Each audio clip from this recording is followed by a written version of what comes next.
आदाब, नमस्कार। आपका मेरी अपनी महफिल में एक बार फिर इस्तकबाल है, स्वागत है। आजकल मैं आपको जनाब दीपक बुत्की साहब के अफसानचे सुना रहा हूँ, जो उनकी किताब ये कैसा रिश्ता से लिए गए हैं। आज जो अफसानचा मैं आपको सुना रहा हूँ उसका उन्वान है नज़रअंदाज।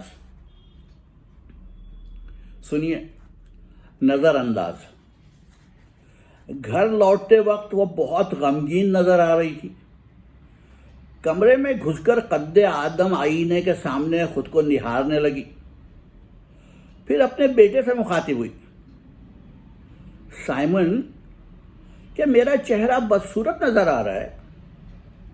और नो मम्मी, आप ऐसा क्यों सोच रही हैं? बाय गॉड, आप तो किसी जाविये से भी 3 बच्चों की मां नहीं लगती। साइमन, फिर क्या वजह है कि आज घर लौटते समय बाजार में किसी मर्द ने मेरी जानिब देखा तक नहीं?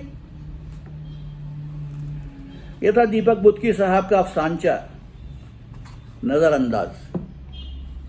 कल फिर आऊंगा, आपको जनाब दीपक बुत्की साहब का एक और अफसानचा सुनाऊंगा। तब तक के लिए इजाज़त दीजिए। आदाब।